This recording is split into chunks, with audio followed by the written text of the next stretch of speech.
guys! So today is October 16, so it's the start of our second week here in the US. Ito rin yung first day na mag-isa ako totally sa bahay. Wala yung kids kasi they just started school today, so kaka-drop off ko lang sa kanila sa school. Buti na lang yung school malapit lang dito, like 5 minutes walk lang. Ayun. So naging okay naman yung process. Medyo maraming requirements, pero ayun, buti na lang naayos namin last week lahat. Tapos today, ayan, first day of school na nila. Yun, they were super excited kasi matagal din silang nabakante sa Philippines kasi parang March or June, 'di ba? Tapos na yung school nila and then hindi ko na sila in-enroll for August. So, ayun, dito ko na lang na sila in-enroll. So, ito na talaga yung totally first day of school nila for this year. Ayan. So, if you wanna know kung ano yung mga naging requirements sa school nila or kung ano yung mga kailangan namin gawin before they can start school, let me know down below sa comment section and then maybe I'll make a video about it. Pero I'm not sure kasi kung same siya per district eh. But yeah. Anyway, today, I don't have any plans yet. So, plano ko lang mag-ayos ng bahay. Pero I mean, wala akong planong lumabas pa. I don't know if may susundo sa akin na pinsan ko kung meron kami kailangan asikasuhin for my work. Pero as of now, ayun, wala pa. So, dito lang muna ako sa bahay. And then, mamayang hapon, around 2 o'clock, ayun, susunduin ko na yung bunso. And then, siguro hihintayin na lang namin kasi 2:30 yung labas nung panganay ko. So, hihintayin na lang siguro namin. 30 minutes lang naman. It's been a very hectic week dito sa US since nung dumating kami. And by the way, hindi ako nakapag-video nung papunta namin sa school kasi I'm not sure if it's allowed. Alam mo yun, parang marami akong namimiss na hindi i-vlog kasi yun nga, medyo sensitive sila dito, diba, for privacy, gano'n, yung mga nakahagip na tao sa video. So I'm not sure if I'm allowed to take videos sa school, especially since puro bata yung nandun. But anyway, hindi naman ako pinapasok ng school. Parang dun lang ako sa may registrar. And then, sila na yung naghatid sa kids ko sa classrooms nila. And then, pinakita daw kung saan yung cafeteria, yung playground, yung gym, yung mga ganon. Ayun. So, pero ako, nasa labas lang ako. Okay, so today, I guess, ito, may binigay kasi yung sa school nila. Hindi ko papakita yung name ng school. Pero, ayun, may binigay na forms from school na I need to fill it out. This is their first day packet. Pero, sa kanila na daw yung folder. Pero, meron lang forms na I need to fill out. So, I guess, yun lang muna yung gagawin ko today. Para I can bring it back to the school tomorrow paghatid ko sa kanila. By the way, last week, share ko lang, I tried to get a SIM card. Nagpa-register ako under my mom's line. Kasi di ba meron dito yung parang family line yata yung tawag nila doon. Basta ganun. Parang pwede ako magpa-add dun sa line ng parents ko. So, I tried getting that. Pero yung phone na gusto ko, hindi pa available. Pwede kasi i-trade in yung luma kong phone.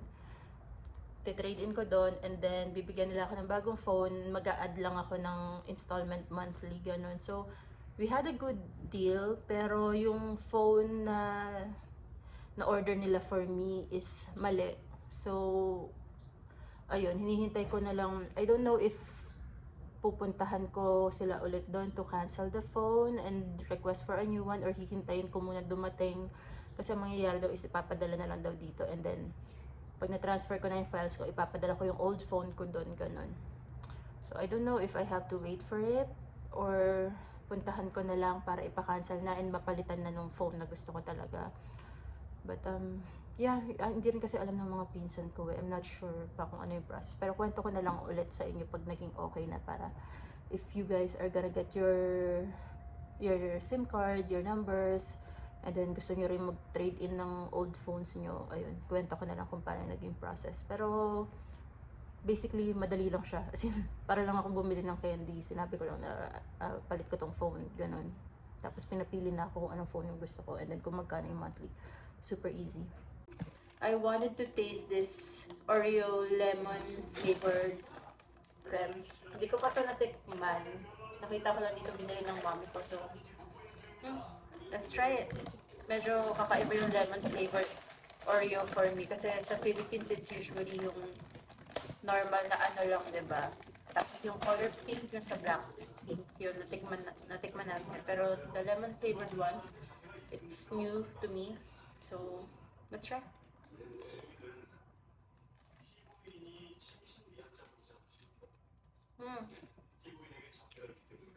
Lasa siyang yung yung sa Philippines na yung Jolly na rin ganito na crackers or cookies. Sarap.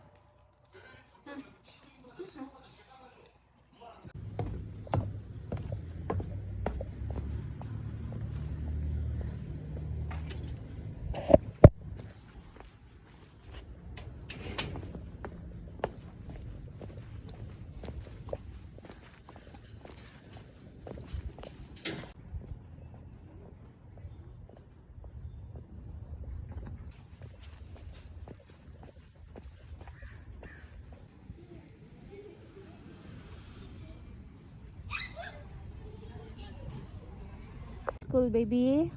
Good. Did you have fun? Yeah. I made so many friends. So many friends. Yay! Good job daw sa first day, sabi ni teacher eh.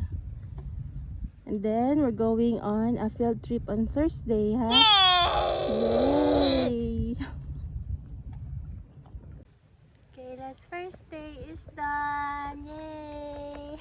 That's okay, you finished that now, baby. Happy first day of school. Oops! So, I just picked up Kayla from school. Tapos, nandito lang kami ulit sa park now. Kasi 5 minutes walk lang to from the school. And we're waiting for Kuya to come out. 30 minutes lang kasi yung pagitan ng dismissal nila eh. So, we decided to wait here na lang sa park. Tapos, babalik kami ng school later for Aiden. Pero, ayun nga. Successful first day of school naman. She had so much fun. Ang dami niyang kwento. And the teacher said na she did a good job. So, super happy na walang naging issues. And yeah, so in about a minute, pupunta na siguro kami dun sa school ni Aiden. Para ayun, to pick up Aiden naman. And hopefully, nag-enjoy din siya on his first day.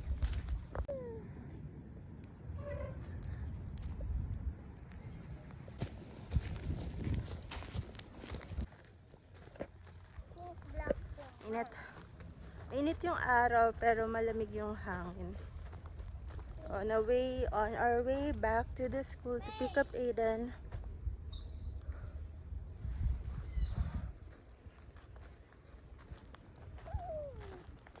Buti na lang super. Walk home. Huh? Walk home after video. Okay, later. We're picking up Kuya first. Okay. Buti na lang malamig yung hangin. Kaya kahit nasa arawan ka naglalakad, okay lang. Pero mukhang mangingitim kami dito kasi nakakaitim daw talaga yung sun dito kahit malamig yung hangin. Kailangan natin ng maraming sunblock. Sunblock? Yeah. Sunblock. Today, guys, I'm gonna pick up my brother, Kuya Aiden.